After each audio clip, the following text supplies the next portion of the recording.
يا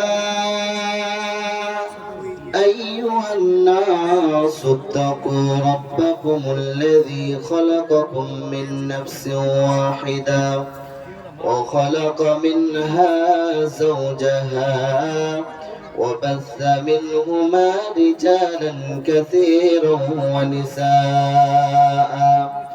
واتقوا الله الذي تساءلون به والأرحام إن الله كان عليكم رقيبا يا أيها الذين آمنوا اتقوا الله وقولوا قولا سديدا يصلح لكم أعمالكم ويغفر لكم ذنوبكم ومن يطع الله ورسوله فقد فاز فوزا عظيما أما بعد فإن خير الحديث كتاب الله وخير الهدي هدي محمد صلى الله عليه وسلم وشر الأمور محدثاتها وكل محدثة بدعة وكل بدعة ضلالة وكل ضلالة في النار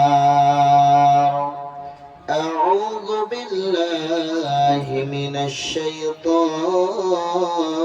الرجيم بسم الله الرحمن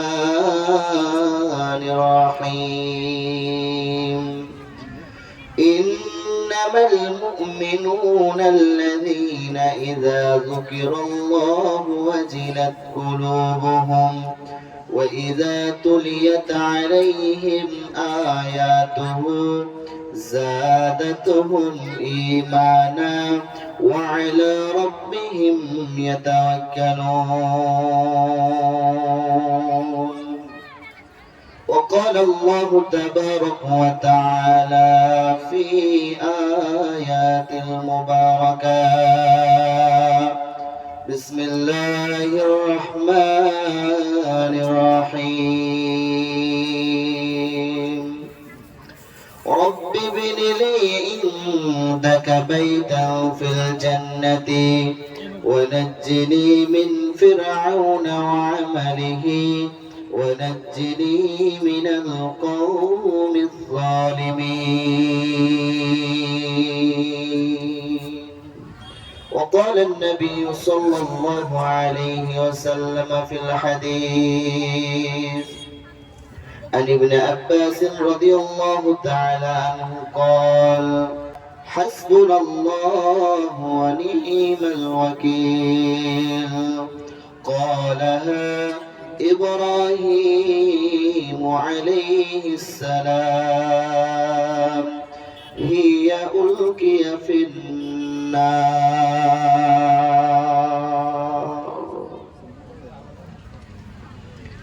সাবধানে থাকি মুমিনি মন রাখা দায়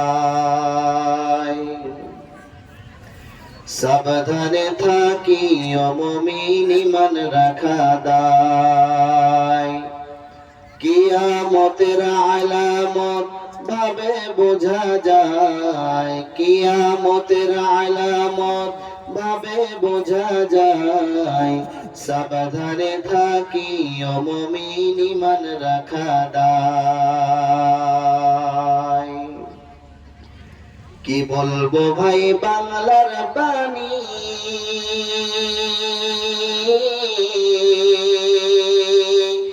লিখতে ঝরে চোখের পানি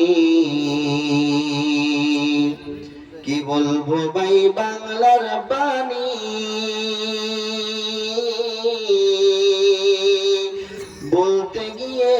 চোখের পানি। এমন দেশ কি পৃথিবীতে খুঁজে পাওয়া যায়? সাবধানে থাকি ও মুমিন, ঈমান রাখা দায়। সাবধানে থাকি ও মুমিন, ঈমান রাখা দায়। কিয়ামতের আলামত ভাবে বোঝা যায়, কিয়ামতের আলামত ভাবে বোঝা যায়। সাবধানে থাকি ও মুমিন, ঈমান রাখা দায়। সাবধানে থাকি ও মুমিন, ঈমান রাখা দায়। বিশ্বজরিপ দুর্নীতিতে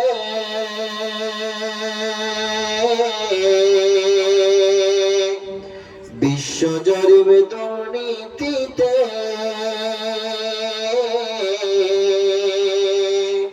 এদিন সারা হয়নি এমন। 5 বছরের শিশু ধর্ষণ ভার্সিটিতে হয়। 5 বছরের শিশু ধর্ষণ ভার্সিটিতে হয়। সাবধানে থাকি ও মুমিন, ঈমান রাখা দায়। সাবধানে থাকি ও মুমিন, ঈমান রাখা দায়। সাবধানে থাকি ও মুমিন, ঈমান রাখা দায়। উপস্থিত সম্মানীয় শ্রদ্ধেয় আজকের নির্বাচিত সভার সভাপতি সাহেব, স্টেজে বসে থাকা ওলামায়ে ইকরাম, সামনে বসে থাকা দিনদার ইমানদার মুত্তাকি পরেজগার শ্রোতাবৃন্দ, পর্দার আড়ালে বসে থাকা অরলা সরলা মা এবং খালারা, সর্বপ্রথম সে মহান রব্বুল আলামিনের প্রশংসা করি, যে মহান রব্বুল আলামিন আমাদের সকলকে এই দিনী সভায় বসার, এমনকি শোনার, আমল করার তৌফিক দিয়েছেন। তাই আমরা সকলে বলি আলহামদুলিল্লাহ। তিনার পরে বিশ্ব নবী, আখরে নবী, সৈয়দুস সাকালাইন, ইমামুল হারামাইন জনাব মুহাম্মদুর রাসূলুল্লাহ সাল্লাল্লাহু আলাইহি ওয়াসাল্লামের উপর শতকোটি দরুদ ও সালাম বিবর্ষিত হোক। আল্লাহুম্মা সাল্লি আলাইহি, আল্লাহুম্মা বারিক আলাইহি। আজকে যে বিষয়টি নিয়ে আলোচনা করব, সে বিষয়টি হচ্ছে মানুষ কেমন করে আল্লাহর উপরে ভরসা করবে। মানুষ কিভাবে আল্লাহর উপরে ভরসা করবে, কেমন করে করবে। কিন্তু তার পূর্বের কথা এটাই, এই কিছুটা শ্রোতা আর এই শ্রোতার সামনে কি বোঝানো যায়। এই এলাকাটা অনেক বড়, কিন্তু এই সামনে বাজার, যা বাজারের মধ্যে সমস্ত নর নারী সব ঢুকে আছে সেই জায়গাতে। এখনকার জালসার প্রোগ্রামে এরকমই, প্রোগ্রামে এই মাহফিলে সমস্ত লোককে বসা উচিত, কিন্তু তারা বসছে কোথায়? ওই যে মেলাতে। তারা ওখানে ফুচকা খাচ্ছে, তারা ওখানে চাউমিন খাচ্ছে, এগরোল খাচ্ছে, বিভিন্ন রকম খাদ্যদ্রব্য খাচ্ছে, আর এখানে কোরআন হাদিসের কথা তারা শুনতে আসে না, তারা কি আড্ডাবাজি করতে আসে। তারা এই মানুষেরা কেমন করে হেদায়েত পাবে, কিভাবে পাবে, কোন রকম ভাবে পাবে? এদের ভিতরে বুদ্ধি বলে কোনো জিনিসই নেই। বুদ্ধি যদি থাকতো এদের ভিতরে, তাহলে এরা এই সভাতে এসে বসতো, এই সভায় এসে কোরআন এবং হাদিসের আলোচনা শুনতো। কেমন করে নিজের ঈমানটাকে মজবুত করা যায়, কেমন করে নিজের অন্তরটাকে মজবুত করা যায়, কেমন করে আল্লাহর কথাকে মানা যায়, কেমন করে রাসূলের আইনকে মানা যায়, সেইগুলো আমরা মানার জন্য প্রস্তুত নিয়ে এখানে আসতাম। কিন্তু আমরা প্রস্তুত নিয়ে যাচ্ছি ওইখানে। কি উপকার আসবে এই সমাজের মানুষের? তাই জন্য সমস্ত ওই মেলাবাসীদেরকে বলছি, যারা মেলাতে ঘোরাফেরা করছো, তোমরা একটু দয়া করে আল্লাহর ওয়াস্তে এই মাহফিলে এসে কোরআন এবং হাদিসের আলোচনা শুনে নিজের অন্তরটাকে রাঙিয়ে জান্নাতের ভিতরে একটা ঘর করার চেষ্টা করো। আসো, একটু আসো, কোরআন এবং হাদিসের আলোচনা শোনো। বিসমিল্লাহির রহমানির রহিম। ইন্নামাল মুমিনুনা আল্লাযীনা ইযা যুকিরাল্লাহু ওয়াজিলাত কুলুবুহুম ওয়া ইযা তুলিয়াত আলাইহিম আয়াতুহু যাদাতুহুম ঈমানা ওয়া আলা রাব্বিহিম ইয়াতাওয়াক্কালুন। আল্লাহ তাবারক ওয়া তাআলা বলেন, শুনে নাও পৃথিবীর বাসীর মানুষেরা, শুনে নাও আমার বান্দারা, আমি তোমাদেরকে দিচ্ছি কোরআনের আয়াত দিয়েছেন আল্লাহ তাবারক ওয়া তাআলা। ইন্নামাল মুমিনুনা আল্লাযীনা ইযা যুকিরাল্লাহু ওয়াজিলাত কুলুবুহুম। আল্লাহ তাবারক ওয়া তাআলা বলেন, এরে বান্দারা, তোমরা শুনে নাও, শুনে নাও, শুনে নাও, তোমরা যদি মুমিন হও, তোমরা যদি মুত্তাকি হও, তোমরা যদি পরেশগার হও, তোমরা যদি আল্লাহওয়ালা হতে চাও, তাহলে তোমাদের অন্তরের ভিতরে আল্লাহর জন্য ভয় রাখো, আল্লাহর জন্য ভয় রাখো। এই অন্তরটাতে আল্লাহর জন্য ভয় করতে হবে, আল্লাহকে দেখে ভয় করতে হবে, আল্লাহর কোরআনের আয়াত শুনে ভয় করতে হবে। কি বলছেন আল্লাহ তাবারক ওয়া তাআলা? আল্লাহ তাবারক ওয়া তাআলা বলছেন, যারা মুমিন হবে, যারা মুত্তাকি হবে, যারা পরেজগার হবে, তাদের অন্তরে যেন আল্লাহর জন্য ভয় থাকে এবং তাদের কাছে কোরআনের আয়াত যখন তেলাওয়াত করা হয়, তাদের ঈমানটা বৃদ্ধি পায়, ঈমানটা মজবুত হয়, নিজের মনটা মজবুত হয়, অন্তরটা মজবুত হয়, অন্তরটা শক্ত হয়। যখন শক্ত হয়, তখন কিন্তু তারা আল্লাহর উপরে নির্ভর করে, আল্লাহর উপরে ভরসা করে, আল্লাহর উপরে চাহিদা করে থাকে, আল্লাহর কাছে সমস্ত রকম সহযোগিতা পাওয়ার জন্য বসে থাকে। তারা আল্লাহকে ভয় করে, তারা আল্লাহর কোরআনের আয়াতকে শুনে তারা বুঝে, তারা নিজের অন্তরটাকে ভয়ের রাস্তায় চালাতে চাইছে, কিন্তু তাদের ঈমান ততক্ষণ পর্যন্ত বৃদ্ধি পাবে না যতক্ষণ পর্যন্ত না তারা কোরআনের তেলাওয়াত করেছে, না তারা কোরআনের মান মর্যাদা বুঝেছে। কিছুই যখন বুঝবে না, তাদের ঈমান ততক্ষণ পর্যন্ত মজবুত হবে না। এই জন্য আল্লাহ তাবারক ওয়া তাআলা বলেন, বিসমিল্লাহির রহমানির রহিম। আল্লাযীনা আমানু ওয়া আলা রাব্বিহিম ইয়াতাওয়াক্কালুন। যারা ভালো আমল করে, সৎ আমল করে, নেকি করে, আমল করে, ওরা কি করবে? আল্লাযীনা আমানু, যে মানুষেরা আমল করবে সুন্দর করে, ওই মানুষরা যদি সুন্দর করে আমল করে, তাহলে আল্লাহ তাবারক ওয়া তাআলা বলেন, ওয়া আলা রাব্বিহিম ইয়াতাওয়াক্কালুন। তারা আল্লাহর উপরে নির্ভর করে, অন্য কারোর উপরে নির্ভর করে না, করে না, করে না। তারা সব সময় আল্লাহর উপরে নির্ভর করে, অন্য কারোর উপরে নির্ভর করে না। তাহলে যারা সৎ, যারা নেককার, যারা আমল করনেওয়ালা, যারা নেকি করনেওয়ালা, তাদের ভিতরে কি আল্লাহর জন্য ভয় আছে? আছে? যদি থাকে, তাহলে আপনি আল্লাহকে ছাড়া কারোর উপরে বিশ্বাস করবেন না।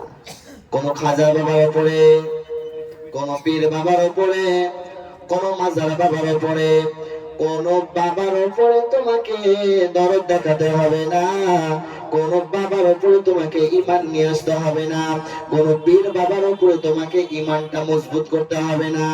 এই জন্য বলি, ওরে ও পাগলা বাবা, ওরে ও খাজা বাবা, ওরে ও মাজার বাবা, রোজ হাসরে দেখবে তোমায় কোন বাবা। ওরে ও পাগলা বাবা, ওরে ও খাজা বাবা, ওরে ও মাজার বাবা, রোজ হাসরে দেখবে তোমায় কোন বাবা। সত্যি কথা নয়? কে দেখবে সেদিন? কে দেখবে বলে? কেউ দেখনেওয়ালা তা নাই।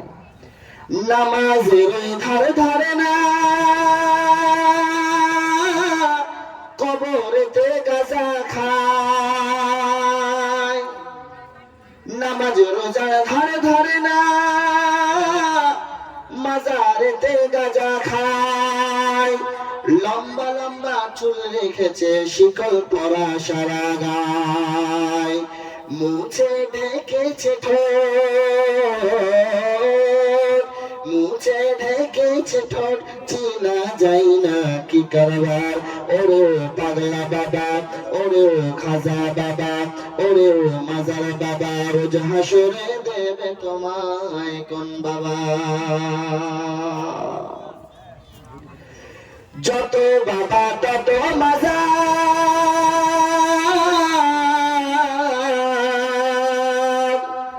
যত বাবা তত মাজার, বাবা হলো বেশুমার। রেল লাইনে নাই রে মাজার, বাস লাইনে সব মাজার। ঠিক না? ঠিক না? যত বাবা তত মাজার, বাবা হলো বেশুমার। রেল লাইনে নাই রে মাজার, বাস লাইনে সব মাজার। নিজের বাপের লাইনা খবর, নিজের মায়ের লাইনা খবর, কবরেতে লাল চাদর। নিজের বাপের লাইনা খবর, নিজের মায়ের লাইনা খবর, কবরেতে লাল চাদর। ওরে ও পাগলা বাবা, ওরে ও খাজা বাবা, ওরে ও ন্যাংটা বাবা, রোজ হাসরে দেখবে তোমায় কোন বাবা। পিতা মাতার চরণ সেবায়, পিতা মাতার চরণ সেবায়, হরে ভাই জান্নাতি। ওরে ও পাগলা বাবা, ওরে ও খাজা বাবা, ওরে ও মাজার বাবা, রোজ হাসরে দেবে তোমায় কোন বাবা। তাহলে কোন পীর বাবাকে মানা যাবে না, কোন খাজা বাবাকে মানা যাবে না, কোন পীর বাবাকে, কোন দরগা বাবাকে কেউকে মানা যাবে না। একমাত্র আল্লাহর উপরে ভরসা করব আমরা সবাই। আচ্ছা বলেন, আপনাদের গ্রামে এমন কোন মৌলবি আছে বা কোন মাজার আছে যে তাবিজ দেয়? আছে? নেই? নেই। হয় মালদাতে যাবেন, মালদাতে একটা জায়গা আছে আজমির শরীফ, ওখানে কি হয় জানেন? তাবিজ দেয়। আর বাবারা ওরে আল্লাহ এমন ভাবে বসে থাকে, আর টাকা পাওয়ার আশায় বসে থাকে, আর মানুষকে কি বলে ফু দিয়ে তার ভিতরে, তাবিজের ভিতরে একটা কি ভরে দিল আর দিয়ে দিল, নাকি ওর সব নাকি দুঃখ পার হয়ে গেল। নাউজুবিল্লাহ। এর মতো মানুষ আছে? তাই জন্য কোন মানুষ এইগুলো তাবিজের উপরে বিশ্বাস করবেন না। কেননা এরা হচ্ছে ভণ্ড, এরা হচ্ছে কোরআন হাদিসকে বিক্রি করনেওয়ালা। এরা কোরআনকে বিক্রি করে, এরা হাদিসকে বিক্রি করে, এরা আল্লাহর মানকে নষ্ট করে, এরা নবীর আইনকে, নবীর সম্মানকে এরা নষ্ট করে। এদের কাছে কেউ যাবেন না, কেউ যাবেন না। যতজন চাইবে শুধু আল্লাহর কাছে। তোমার বাড়িতে সন্তান হয় না, তোমার বাড়িতে কোনো দুঃখ হয়েছে, তোমার বাড়িতে কোনো অসুবিধা হয়েছে, তোমার বাড়িতে কোনো দুঃখ হয়েছে, তাহলে কোনো মানুষের কাছে বলার দরকার নেই।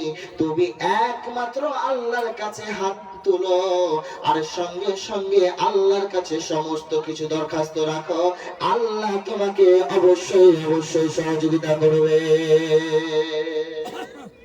সহযোগিতা করনেওয়ালাকে বলে, সহযোগিতা করনেওয়ালাকে আল্লাহ। আমার রব আল্লাহ, তিনি সবাইকে সহযোগিতা করে। কোন মানুষ এমন নেই যে কাউকে সহযোগিতা করেনি, এরকম কেউ নেই, সবাইকে সহযোগিতা করে। কই টিভি ওয়ালা মানুষ কোথায় গেলেন? আপনার ওই পারের মহিলাদের প্যান্ডেলটার পর্দাটা ঠিক করুন, ওখানে ক্যামেরা আমার ফটো দেখাচ্ছে না। ক্যামেরাম্যান কোথায় আছেন? এখানে আছেন, আপনার দরকার পড়েছে, এখানে আছেন, তাড়াতাড়ি আছেন। কোথাও যান না, এখানে বসে থাকেন আপনি। এই জন্য আল্লাহ তাবারক ওয়া তাআলা বলছেন, বিসমিল্লাহির রহমানির রহিম, আল্লাযীনা সাবারু ওয়া আলা রাব্বিহিম ইয়াতাওয়াক্কালুন।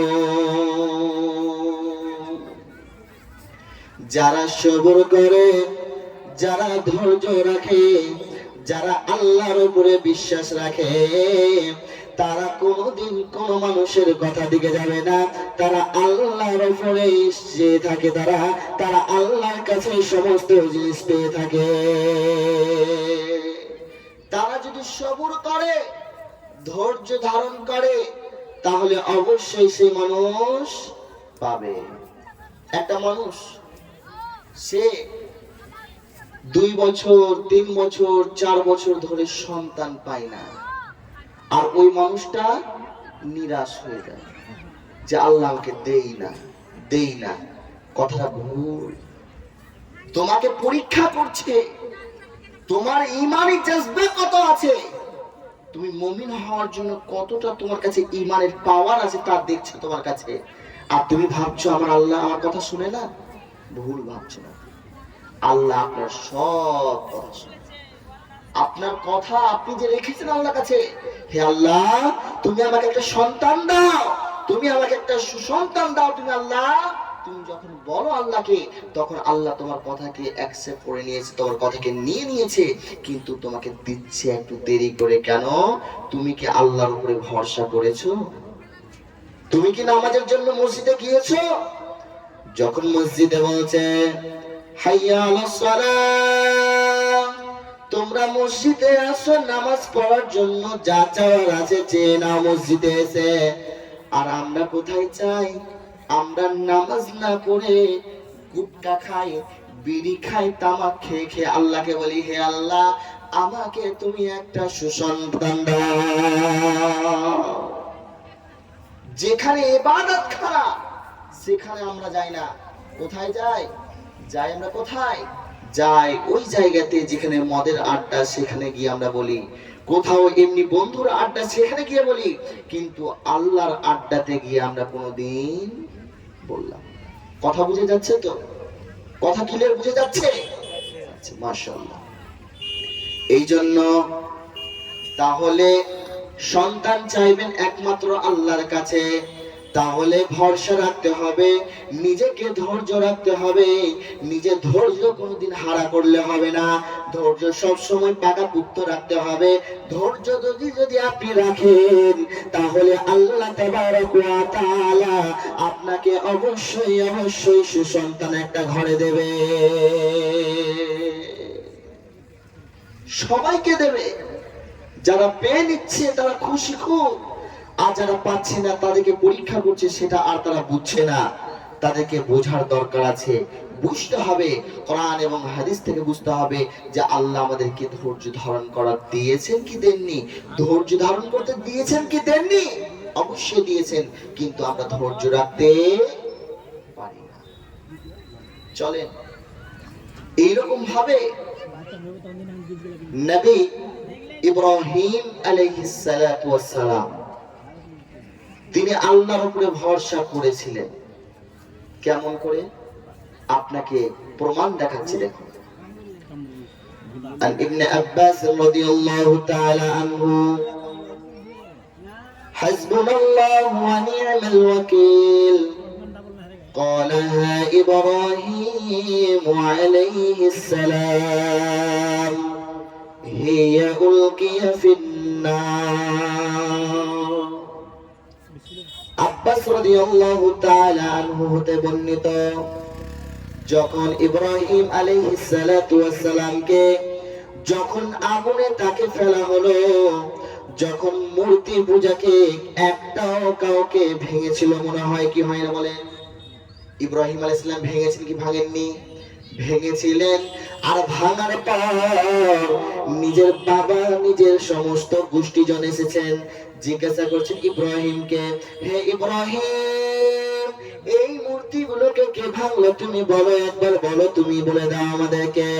তখন ইব্রাহিম আলাইহিস সালাম বলছেন আমি জানি না, আমি অসুস্থ হয়েছিলাম, আমি জানি না, মোটেও জানি না ওই সমস্ত মূর্তিকে কে ভেঙেছে। তোমার বড় মূর্তি জিন্দা হয়ে আছে, বড় মূর্তি সব হাতে কুড়ুল নিয়ে আছে, তাকে তুমি জিজ্ঞাসা করো কে ভেঙেছে। মূর্তি জবাব দিতে পারবে? পারবে? ওর বাপের ক্ষমতা নেই। ক্ষমতা আছে বলেন আপনি? কোন ক্ষমতা নেই ওর বাপেরও। আর ও বলছে যে না, ওই বড় মূর্তিকে জিজ্ঞাসা করে, ও বলবে। তো মানুষ সে মূর্তিকে সৃষ্টি করছে আর বলছে না কি যে ওটা আমার রব। এটা কি সত্যি কথা? ওর রবকে মানুষ যে হাত দিয়ে এইভাবে করে তৈরি করলো, নকশা করলো, চোখকে নাককে সুন্দর করে সৃষ্টি করলো কে? মানুষটা। আর নাকি ওর প্রভুটা। কেমন কথা? তাই জন্য এই জন্য বলি ইব্রাহিম আলাইহিস সালামকে আগুনের মধ্যে নিক্ষেপ করলো, আগুনের মধ্যে ফেলে দিল। আর তখনই আল্লাহ তাবারক ওয়া তাআলা বলছেন কাকে? ইব্রাহিমকে, হাসবুনাল্লাহু ওয়া নি'মাল ওয়াকিল। হে ইব্রাহিম তুমি ধৈর্য, তুমি এমন একটা কাজ করো, তুমি কোনোদিন ভয় করবে না। এই আগুন তোমাকে কিছু ক্ষয় করতে পারবে না, তোমার আগুন কোনো তোমাকে আঁচড় দিতে পারবে না, কোনো আগুন তোমাকে একটু টাচ পর্যন্ত করতে পারবে না, একটু পর্যন্ত তোমাকে সামান্য পর্যন্ত একটু আঁচ দিতে পারবে না। আজ বুঝুন তো, দেশলাইয়ের কাঠি যখন হাতে মারেন দেখবেন ফোঁসা লেগে যায়, ফোঁসা লাগে না? ওই রকম ভাবে কি ফোঁসা লাগবে? কেন? আল্লাহ তাবারক ওয়া তাআলা আগুনকে বলেছে, হে আগুন তোমাকে কে চালায়, তোমাকে পৃথিবীতে পাঠিয়েছে, তুমি তার কথা অমান্য করবা? তুমি তার কথা অমান্য করবা? তখন আগুন বলছে, আল্লাহ আপনার কথা আমি কোনোদিন অমান্য করতে পারবো না। এমনকি আমি আগুন, আমি সব সময় জ্বলি, আর সব সময় জ্বলিয়ে মানুষকে পুড়ে ছাই করি, কিন্তু তুমি আল্লাহ, তোমার নবী ইব্রাহিম, তোমার নবী খলিলুল্লাহ, তোমার নবী ইব্রাহিম কোনোদিন মিথ্যা কথা বলেনি, ও সঠিক কথা বলেছে। আর আমি তোমার নবীকে আমি মোটেও পুড়াতে পারবো না, মোটেও আঁচ দিতে পারবো না, মোটেও একটু জ্বালা দিতে পারবো না। ইব্রাহিম আলাইহিস সালাতু ওয়াস সালাম ওই আগুনের ভিতরে আহ আহ করে হাসছে, আর সমস্ত মুশরিক কাফেররা দেখছে কি ব্যাপার রে, ইব্রাহিম কেন হাসছে? ও ভিতরে জ্বলছে, কেন হাসছে ইব্রাহিম? কিসের জন্য হাসছে? এত জ্বলন্ত আগুন, আর এই জ্বলন্ত আগুনের মধ্যে ইব্রাহিম হাসছে মানে ওর ব্যাপার স্যাপার কি রে, একটু খোঁজ খবর নে না। দেখছে তো ইব্রাহিম আলাইহিস সালাম কার নবী ছিলেন? কার নবী ছিলেন? আল্লাহর নবী ছিলেন। তখন মুশরিক কাফেররা বুঝতে পারলেন এটা হচ্ছে আল্লাহর নবী, এটা হচ্ছে আল্লাহর বন্ধু খলিলুল্লাহ। একে মোটেও আল্লাহ তাবারক ওয়া তাআলা আগুনে পড়তে দেবে না, কোনদিন পড়তে দেবে না। কেননা ইব্রাহিম আলাইহিস সালাম ছিলেন একটা সত্যবাদী নবী, মুসা আলাইহিস সালাম ছিলেন একটা সত্যবাদী নবী, নবী মুসা, নবী ঈসা যত পৃথিবীতে নবী এসেছেন সমস্ত নবী ছিলেন সত্যবাদী, কোন নবী মিথ্যাবাদী ছিল না, সব সত্যবাদী নবী ছিলেন। আর আমরা নবী মুহাম্মদ সাল্লাল্লাহু আলাইহি সাল্লামের উম্মত হয়ে আমরা প্রতিটা কথাতে মিথ্যা কথা বলি। কেমন ব্যাপার না? কি জন্য মিথ্যা কথা বলবো আমরা? আর মিথ্যা কথা বলছি তো বলছি, এই কথাকে এমন ভাবে অ্যাজ প্যাচ করে দিয়ে, জিলেপির প্যাচ করে দিয়ে কথা বলি, সুবহানাল্লাহি হামদিহি, মানুষগুলোকে বাঁচতে হবে এই পয়েন্ট থেকে, জাহান্নাম থেকে তাদেরকে বাঁচতে হবে। তাদের এই জবান, এই মুখের ভাষা, তাদের আজকে তার কথাবার্তা মানুষকে আঘাত দিয়ে ফেলে। আর এই আঘাতটা সত্যিকারে কি জান্নাত নিয়ে যাবে? জি না, এদিকে জাহান্নামে যেতে হবে। এই জন্য মুসা আলাইহিস সালামের একটা ঘটনা শুনুন। মুসা আলাইহিস সালাম তিনিও একটা আল্লাহর নবী ছিলেন, আল্লাহর নবী ছিলেন, আল্লাহর দাস ছিলেন, আল্লাহর নবী ছিলেন নবী মুসা। যখন নবী মুসাকে পিছন থেকে তাড়া করছে কে? আপনারা সবাই একবার বলুন, কে তাড়া করছে পিছন থেকে? বলেন। ফেরাউন। ফেরাউনের দল সৈন্য নিয়ে তাড়া করছে। তাড়া করতে করতে করতে মুসা আলাইহিস সালাম দাঁড়িয়ে আছেন। আর মুসা আলাইহিস সালাম দাঁড়িয়ে থাকতে থাকতে তার দল সৈন্যের মধ্যে একজন বলে উঠলো, নবী গো, ও আল্লাহর নবী, আপনি বলুন, আমরা সামনেও নদী আর পিছনেও কাফের মুশরিকরা আমাদের পিছনে তাড়া করছে, ওই বেঈমান আমাদের পিছনে তাড়া করছে, ফেরাউনের দল সৈন্য আমাদের পিছনে তাড়া করছে, আমরা কেমন করে বাঁচবো আপনি একবার বলুন। নবী মুসা বললেন, তুমি চিন্তা করো না, আল্লাহ আমার জন্য একটা সুন্দর ব্যবস্থা করে দেবে। এই জন্য মুসা আলাইহিস সালাতু ওয়াস সালাম তিনি আল্লাহর নবী ছিলেন, তিনি আল্লাহর দাস ছিলেন। নবী মুসা বললেন, ও আমার সমস্ত মানুষ শুনে নাও, শুনে নাও, যখন পিছন থেকে ফেরাউন তাড়া করছে, সামনে থেকে নীল নদ, এখন কোনটা দিয়ে পার হব তোমরা জানো কি? সমস্ত লোক বলছে, আপনি তো আল্লাহর নবী, আপনি ভালো জানবেন।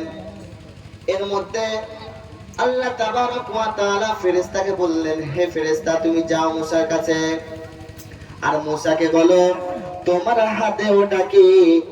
যখনই বলেছেন তোমার হাতে ওটা কি, সঙ্গে সঙ্গে বলছেন, এটা আমার লাঠি, এটা আমার হেলান দেওয়া লাঠি।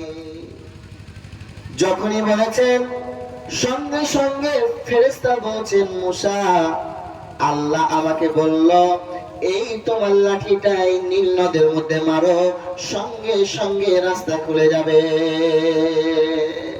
সুবহানাল্লাহ, রাস্তা খুলে যাবে, কোন রাস্তার মধ্যে কোনো বাধা থাকবে না।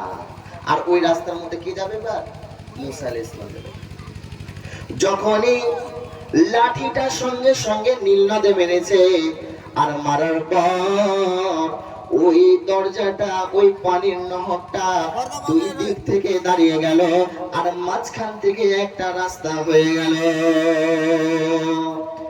নবী মুসা তার দল সৈন্য সবাইকে নিয়ে নিয়ে যাচ্ছেন ওই রাস্তা দিয়ে, নেমে নেমে চলে গেলেন, আর ওপারের স্থলে গিয়ে পৌঁছে গেলেন, জলে নয় স্থলে, স্থলে গিয়ে পৌঁছালেন। আর এদিকে ফেরাউন তার দল সৈন্যকে নিয়ে নামলেন। যখন মুসা মাঝখানে যখন পৌঁছেছে, তখন ফেরাউন কি করছেন? সেখানে দাঁড়িয়ে দেখছেন। আর নবী মুসা যখন উঠে গেলেন স্থলের মধ্যে, তখন আবার কি করলেন? ওই ফেরাউনের দল সৈন্যরা এবার নেমে পড়লেন। আবার ফেরেশতা বলছেন, মুসা গো, তুমি একবার বলো ওই তোমার হাতের লাঠিটা আবার ওই জলে তুমি নিক্ষেপ করো, আবার তুমি মারো। যখনই মেরেছে, সঙ্গে সঙ্গে ওই দুই ধারের নহরটা বন্ধ হয়ে গেল, সঙ্গে সঙ্গে চালু হয়ে গেল। আর মানুষ যত ফেরাউন ছিল, ফেরাউনের দল শূন্য ছিল, সমস্ত দল শূন্য শেষ হয়ে গেল, পৃথিবী থেকে বিদায় হয়ে চলে গেল। তাহলে দেখুন কেমন করে মুসা আলাইহিস সালাতু ওয়াস সালাম আল্লাহর উপরে কেমন করে ভরসা করেছিল। আল্লাহর উপরে ভরসা রাখার কারণে তিনি ওই জায়গা থেকে রক্ষা পেলেন। তাহলে আমরা যতই বড় বড় কাজে যেন ফেসে যাই না কেন, বড় বড় কাজেই যেন আমরা ফেসে যাই না কেন, আমরা শুধু একবার আল্লাহ তাবারক ওয়া তাআলাকে যদি বলি, হে আল্লাহ তুমি আমাকে রক্ষা করো, তুমি আমাকে বাঁচাও, সঙ্গে সঙ্গে আল্লাহ তাবারক ওয়া তাআলা আমাদেরকে অবশ্যই বাঁচাবে, অবশ্যই বাঁচাবে। ও রে মুমিন ভাইয়া, অবুঝ হয়ে রইলি কত কাল। ও রে মুমিন ভাইয়া, অবুঝ হয়ে রইলি কত কাল। ভাই ভাই মারামারি কেন করো তুমি আব্দুল বারী, এমনি করে ধ্বংস হলো দেশের মুসলমান। ওরে মুমিন ভাইয়া, অবুঝ হয়ে রইলি কত কাল। ওরে মুমিন ভাইয়া, অবুঝ হয়ে রইলি কত কাল। আজ ভেঙেছে বাবরি মসজিদ, কাল ভাঙিবে তাজমহল, এমনি করে ধ্বংস হবে ঈমান রে মুমিন ভাইয়া, অবুঝ হয়ে রইলি কত কাল। ও রে মুমিন ভাইয়া, অবুঝ হয়ে রইলি কত কাল। গ্রহণটা বন্ধ করো মুসলিম তুমি ভারত ছাড়ো, গ্রহণটা বন্ধ করো মুসলিম তুমি ভারত ছাড়ো, এই বলিল আরে সে শয়তান। ও রে মুমিন ভাইয়া, অবুঝ হয়ে রইলি কত কাল। ও রে মুমিন ভাইয়া, অবুঝ হয়ে রইলি কত কাল। তাহলে নিজের অন্তরটা যদি আপনি মুমিন হন, মুত্তাকি হন, পরেজগার যদি হন, আল্লাহ আল্লাহ হন, পরেজগার যদি হন, আল্লাহ আল্লাহ যদি হন, তাহলে আল্লাহকে বিশ্বাস করবেন, আল্লাহর উপরে নির্ভর করবেন, আল্লাহর উপরে তাওয়াক্কুল করবেন, আল্লাহর উপরে অবশ্যই অবশ্যই নির্ভর করবেন। যদি নির্ভর না করেন, আল্লাহকে যদি বিশ্বাস না করেন, তাহলে কাফের মুশরিক বেঈমান হয়ে মারা যদি যান, তাহলে আল্লাহর জান্নাত কোনোদিন পাবেন না, পাবেন না, পাবেন না। তোমাকে কোথায় যেতে হবে? তোমাকে যেতে হবে ওই না ওই আগুনের ভিতরে যেতে হবে, যেই জায়গাটা হচ্ছে এমন একটা জায়গা, যেই জায়গাটা হচ্ছে এমন একটা জায়গা, খুব ভয়াবহ জায়গা, খুব কঠিন জায়গা, খুব কঠিন জায়গা। এই জায়গাতে যদি কোনো মানুষ যদি চলে যায়, তাহলে ওর কোনো রেহাই নেই রে, ওর কোনোদিন রেহাই নেই। ও পুড়বে, জ্বলবে, ওর চামড়া সমস্ত কিছু গলে গলে পুড়ে পুড়ে ছাই হয়ে যাবে, আবার তাকে জিন্দা করা হবে, আবার তাকে জিন্দা করা হবে, আবার তাকে জ্বালিয়ে পুড়িয়ে ছাই ছাই করে দেবে। কেমন করছেন আপনি? আপনি কি আল্লাহর স্মরণে একদিনও মসজিদ যান? আপনি যদি কোনো মানুষ জোহর নামাজের জন্য যায়, আসরে তার খোঁজ নেই, মাগরিবে যদি যায়, ইশারে তার কোনো খোঁজ নাই। আর ফজর তো দূরের কথা, ফজর তার দূরের কথা। ফজর তো কোনোদিন চোখ তাকিয়ে দেখে না কটা বাজলো আর কোনখানে ঘড়ি আছে কোনটা মসজিদ আছে, শুধু ঘুম আর ঘুম। কেমন করে ঘুমাও তুমি, কেমন করে ঘুমাও তুমি, ফজর কর কাজা এমনও তো হতে হবে তোমার জোহরে জানাজা, এমনও তো হতে হবে তোমার জোহরে জানাজা। তাহলে মানুষ যদি মারা যায় তাহলে জোহরের নামাজ অবশ্যই পড়তে পাবে না, কেননা ফজরের নামাজ তো পড়তে পেল না, জোহরের নামাজ কেমন করে তার কাছে হবে?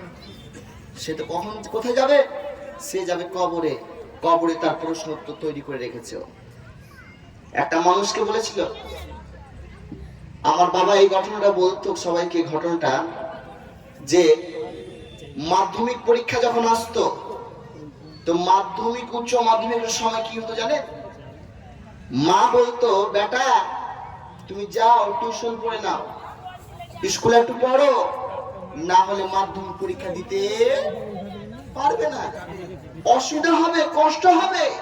কেউ সেটি মোবাইল আর কোন টুকলি পুকলি দেখার সুযোগ দিবে না। তুমি কি ভাবছো? হ্যাঁ পেরে নিব, নকল টকল করে দিয়ে একদম শেষ করে দেব। তো পরীক্ষাটা কত কঠিন সেটা জানি না। তো ছেলেটা কি করেছে, ও বলছে আচ্ছা আচ্ছা তুমি এই জায়গাতে তুমি বেঁচে যদি যাও তো কবরে কি বাঁচতে পারবা? আচ্ছা মা তুমি বলো তো কবরে কি প্রশ্ন করে, তুমি জানো না? বলছি না আম্মা কোনোদিন জানি না। কি জানবো, কোনোদিন কেন শুনেছি কোনো কথা? আচ্ছা ঠিক আছে, তুমি কথা কি করবা? বলছি মুখস্থ করবো। আচ্ছা, ওকে শিখিয়েছে মান রব্বুকা মান দীনুকা মান নবিয়ুকা। বেটা রে তুই কবরে কি প্রশ্নের উত্তর দিবি? এই তিনটা প্রশ্ন যখন হবে তুই কি উত্তর দিবি তুই একবার বল। বেটা বলছে মা তুমি 2 মিনিট দাঁড়াও, আমি একটু মসজিদ থেকে আসছি, মসজিদ থেকে ঘুরে আসছি। মসজিদে গিয়েছে, ইমাম সাহেব ও ইমাম সাহেব ও ইমাম সাহেব আপনি কোথায় আছেন? একটু বাইরে আসুন, একটু বাইরে আসুন। আমার মা বলছে নাকি এই তিনটা প্রশ্ন কবরের ভিতরে করা হবে নাকি? মৌলভী সাহেব বলছেন হ্যাঁ হ্যাঁ হ্যাঁ হ্যাঁ তোমার এই তিনটা প্রশ্ন অবশ্যই অবশ্যই কবরের ভিতরে করা হবে।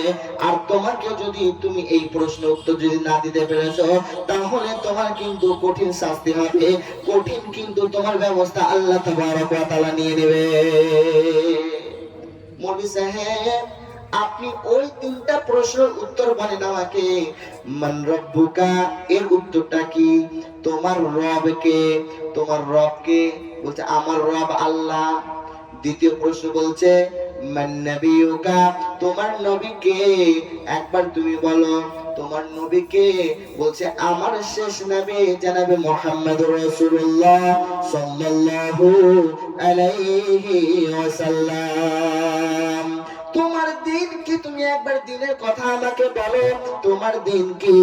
তখন ওই মানুষটা ওই ইমাম সাহেবটা উত্তর দিল, যখন জিজ্ঞাসা করেছে যে আমার দিন হচ্ছে ইসলাম। মৌলভী সাহেব লেখা হয়ে গেছে, আর আপনার সঙ্গে কথা নেই, যান আপনি যান আপনি, এবার আমি বাড়ি যাই। যখন বাড়ি গেছে, মা গো মা আমি তিনটা প্রশ্নের উত্তর করে নিয়েছি, তুমি একবার শোনো। বেটা মুখস্থ করেছো? বলছে জি হ্যাঁ মুখস্থ করেছি। তো বলছে তো কি হবে দেখবে তুমি, না দেখো তোমার তিনটা প্রশ্নের উত্তর কেমন করে হবে? মুখস্থ নিবে না, ওখানে কেমন করে নিবে? তোমার আমল, তোমার ইমানি পাওয়ার, তোমার ইমানি জজবার হিসাবে তোমার এই প্রশ্নের উত্তরগুলো নেবে। আর তুমি কি ভাবছো তোমার এগুলো পাওয়ার কি এমনি এমনি হয়ে যাবে? না এত সহজ না। তাই জন্য আল্লাহকে রব মানতে হবে, আল্লাহর উপরে ভরসা করতে হবে।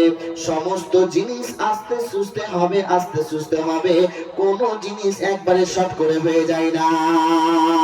এই জন্য আল্লাহ তাবারক ওয়া তাআলা নবী বলছেন, বিশ্ব নবী বলছেন, বনি ইসরায়েলের জামানায়, বনি ইসরায়েলের জামানায় একটা মানুষ এমন একটা লোক একটা নদী পার করে অপর একটা গ্রামে যাবে, আর গিয়ে ওইখান থেকে 1000 দিনার টাকা নিয়ে আসবে। কয় হাজার দিনার? কয় হাজার? শুনছেন না মনে হয় আমার কথা? 1000 দিনার নিয়ে আসবে। আর 1000 দিনার নিয়ে কি করবে? ও হচ্ছে গরিব অসহায় মানুষ, ওর জন্য হেল্প দরকার আছে, সহযোগিতা দরকার আছে। কার এটা? আর এইটা টাকা আপনি এই 1600 টাকা দিবেন আমাকে? জীবনের আপনি মানছেন না? 1600 টাকা দিচ্ছেন, আপনি বেশি বেশি কি করবেন করেন, তাহলে আমি বলবো। তা আমাকে বলেন, আমি এখানে বলবো মানুষের সামনে কিছু লেখা বলতে আমাকে বলে লেখাবেন, না হলে আমি ছাড়বো না। আমি ওরকম ধান লাগান, কত ধান লাগান বলে দেবেন আমাকে, ছাড়বো আপনাকে, জীবন হবে না। এই যে এক কান ছুঁয়েছে, নাক ছুঁয়েছে, জীবন মানবো না, সব হয়ে গেছে। এবার আপনি বলেন কত কি দেন। আপনি কথা বলছিলেন 2 কুইন্টাল লাইক আছে না? যে তাহলে আর কি বলবেন, ধরা পড়ে গেছেন আপনি, উপায় নেই আপনার। কেমন করে জিনজির থেকে ছুটছেন, ছুটে না ব্যস্ত। তাড়াতাড়ি বলেন কত দেবেন? না, 1 কুইন্টাল 50 কেজি দেবেন আপনি, শেষ কথা। ওরে আল্লাহ, কি কয় মহানুষ কি? আপনি বলেন, তাড়াতাড়ি বলেন, না হলে আপনার অবস্থা খারাপ আছে আজকে। মাশাআল্লাহ। কি আবু সুফিয়ান তার বাবার নামে 5000 টাকা দান করেছেন। আর 1000 টাকা পাওয়া যায় না? আর 1000 টাকা দেন, খাস করে দাও। মাশাআল্লাহ, জাযাকাল্লাহু খায়র। আল্লাহুম্মা সাল্লি আলাইহি, আল্লাহুম্মা বারিক আলাইহি। হে আল্লাহ, তোমার বান্দা এখানে আসলো এবং 6000 টাকা দান করে গেল। আল্লাহ, আল্লাহ তার দানকে তুমি কবুল করে নাও। তার বাবাকে তুমি জান্নাতুল ফিরদাউসের সুন্দর একটা ঘর দিয়ে দাও আল্লাহ। হে আল্লাহ, তোমার এই